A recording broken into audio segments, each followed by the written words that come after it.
할렐루야, 감사합니다. 자, 원리 원본을 낭독하겠습니다. 2020년 8월 2일 일요일입니다. 바깥에는 장맛비가 내리고 있네요.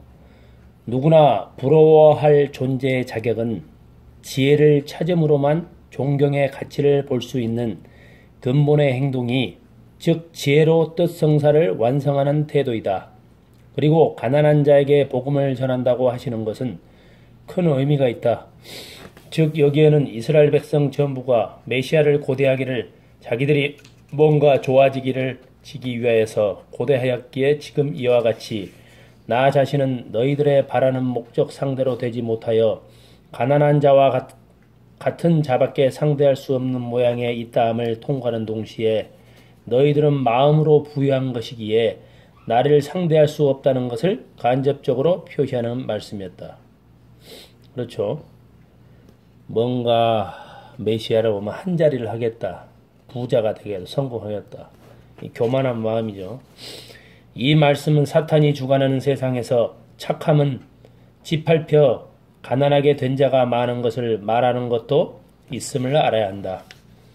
악이 주관하는 세상이니 악한 자는 부유하고 착한 자는 가난하니 이런 원리적 말씀으로 되어 있는 것을 알아야 합니다. 그 다음 마태복음 11장 6절에는 말씀하시기를 누구든지 나로 인하여 범죄하지 아니하는 자는 복이 있도다 하심의 구절을 보게 된다. 이 구절이야 예수님의 숨은 심정을 표시한 말씀이었다. 즉 이 말씀에는 벌써 세례 요한은 나에게 범죄하였다는 결론적 사실을 고백하는 것이다. 범죄하지 않는 자는 복이 있도다 하였으니 벌써 복된 입장이라는 이탈한 존재라는 것을 암시하는 것이었다. 과연 예수 앞에 세례 요한 한 자체는 크나큰 타격의 존재이었다. 예수의 전 목적의 대부분에 일대 어려운 일을 초래하게 한 큰 범죄자라는 것은 더 말할 바가 없는 사실이다. 그 다음은 너희들이 무엇을 보러 광야에 나갔느냐? 그 목적이 무엇이든가 그 광야에 나감의 전체 목적은 예수님 한 분 자체를 알기 위하여 행동한 것이 아니냐? 또 광야에서 세례 요한 자체가 증거한 바 아니었던가? 그런데 그때 벌써 알아야 할 시기를 놓치고 지금 와서 이런 행동하는 것을 암시하면서 책망하는 말씀이었다. 그러나 그 증거한 세례 요한은 과연 선지자 중에서는 제일 큰 자라고 하면서 말씀하셨다.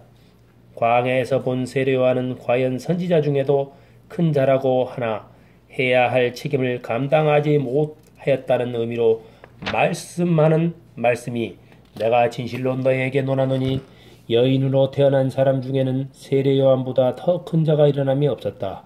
그러나 천국에서는 극히 작은 자라도 그보다 크니라 하심의 결론적 판결을 내렸다. 이 말씀이 지금 신학계에서 풀리지 않는 점이나 그 근본 뜻은 예수님에 대한 세례 요한의 범죄 행위에 대한 책망의 말씀이라는 것을 밝혀 이제는 알아야 한다. 즉 근본 뜻이 무슨 뜻인고 하니 여인으로 난 사람 중에는 세례 요한보다 더 큰 자가 일어남이 없다 하는 이 말씀에 대한 근본적인 뜻은 이러하다. 지난날의 선지자도 여인을 통하여 태어났고 지금 세례 요한도 여인을 통하여 태어난 자라고 하는 것은 틀림없는 사실이다.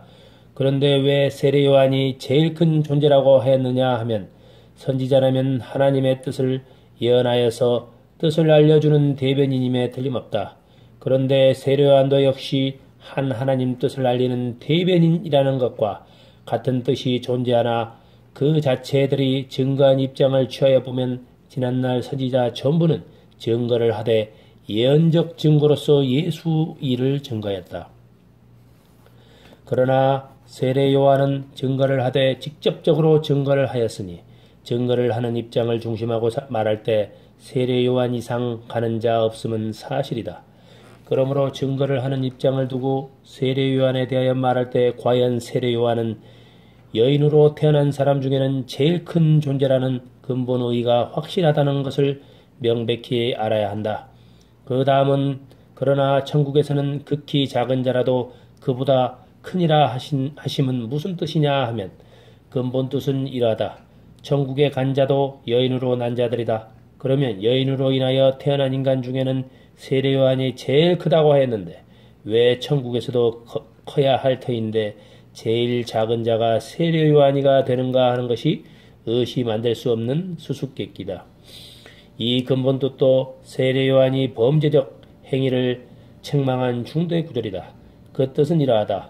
지금 세례 요한은 예수를 메시아로 증거하여 놓고는 자기는 자기 멋대로 행하였으니 예수에 대하여서 측근 존재가 되어 행하여야 할 입장을 떠나서 행동하니 큰 범죄라 아니할 수 없다.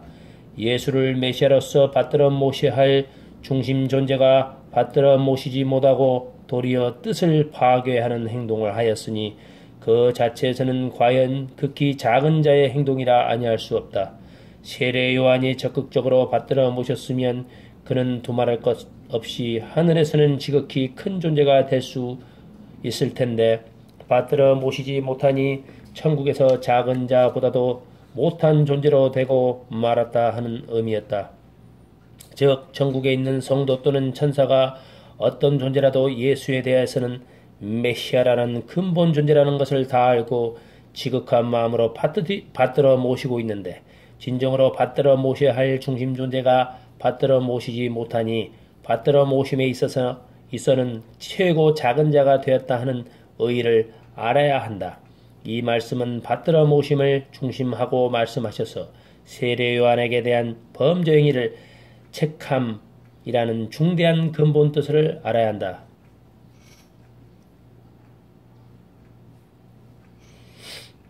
그 다음은 세례 요한이 도래할 때부터 지금까지 천국은 침노함으로써 얻나니 침노하는 자는 빼앗느니라 하심의 말씀도 역시 세례 요한에 대한 범죄 행위를 지적함의 말씀이었다.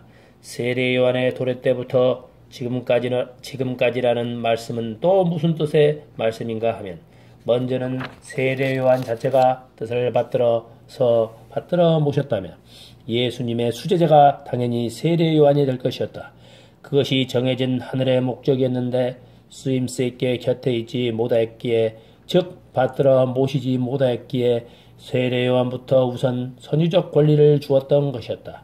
그런데 그 위치를 지키지 못하니 그 지정되었던 위치는 쓰임새 많은 다른 제자들로 옮겨지게 되었다는 것을 지도하는 것이었다. 그러므로 천국은 쓰임새 많은 자는 빼앗느니라 하십니다. 한편 이것은 또 예지나 예정의 근본을 두고 하신 말씀이다.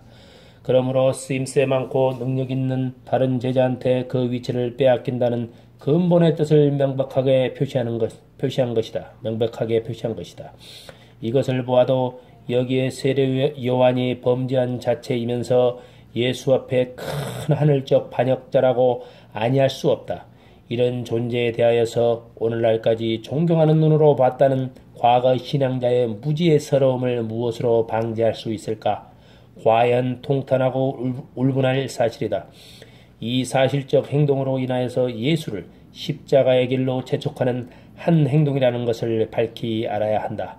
그 다음 세례 요한은 엘리야라고 말하고는 세상이 먹고 마시지 않으니 사기가 들었다 하고 나는 먹고 마시니 세리와 죄인의 친구라 하니 다만 지혜는 그 행사로 을을 드러내니라 하고 하시었는데 이 말씀 중에는 세상이 함부로 하늘 뜻을 제대로 알지도 못하면서 자기 멋대로 정하여 평한다는 것을 지적하면서 뜻을 가지고 온 자를 대하여 조금도 응하는 자 없다 하는 것을 비유한 것이다.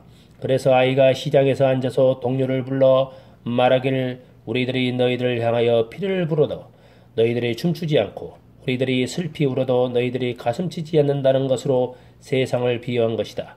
즉 현재 뜻 중심한 자기의 목적의 요구에 조금도 응하지 않음을 지적하신 것이었다. 그러나 지혜로운 자만 하나님의 뜻을 행동으로 나타낸다 하심의 경고를 볼 수 있다는 것을 지금 교인들이 아는가? 이와 같이 초림 예수 앞에 전개되었던 진상이 지금 재림을 바라는 세계 신자들과 바리새 교인들과 비교하여 볼 때 뜻에 속한 존재가 지금 신도 중에 몇 명이나 있겠는가?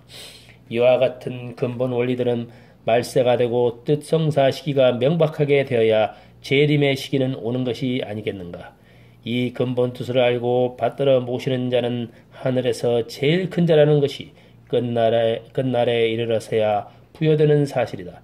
이와 같은 환경을 본 예수 앞에는 광해라는 서러움의 노정을 전개시킨 근본 원리라고 위에 논한 것을 이해할 줄 안다. 이런 근본을 밝히지 않으면 적극 반대할 자들은 즉 현재 교계 신앙자들인 것이다. 교계 신앙자들일 것이다. 그러나 뜻과 근본을 알 때 큰 두려운 문제라고 아니할 수가 없는 것이다. 이 근본 뜻을 알고 받들어 모시는 자는 하늘에서 제일 큰 자라는 것이 끝날에 이르러야 부여되는 사실이다. 이와 같은 환경을 본 예수 앞에는 광해라는 서러움의 노정을 전개시킨 근본 원리라고 위에 놓은 것을 이해할 줄 안다. 이런 근본을 밝히지 않으면 적극 반대할 자들은 현재 교계 신앙자들일 것이다. 그러나 뜻과 근본을 알 때 큰 두려운 문제라 아니할 수가 없다. 이상 논한 바 근본 문제인 세례요한 자체는 하늘적으로 예정된 존재였다. 그러나 그 사명을 받들지 못하게 될 때 하늘은 뜻을 받드는 가치를 알고 받드는 자가 하늘적 예정적 목적을 개성하여 완성하게끔 뜻의 섭리를 돌려 역사하신다. 이와 같이 하나님이 예지 예정적이라고 하는 것은 뜻을 중심하고 말씀하신 것이지 뜻을 대하는 사람을 대하여서 말씀하시는 것이 아니다. 그렇죠?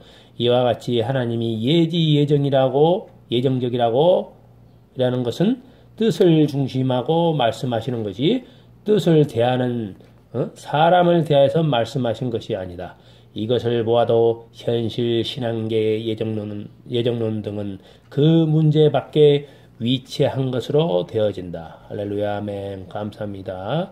문선명 참부모님이 재림 메시아 구세주입니다. 천진 참부모님입니다. 그리고 대신자 후계자 상속자는 3대 왕국 2대 왕님 문형기님과 문신준님입니다. 그 이외에는 2단자 폭파됩니다. 할렐루야, 감사합니다.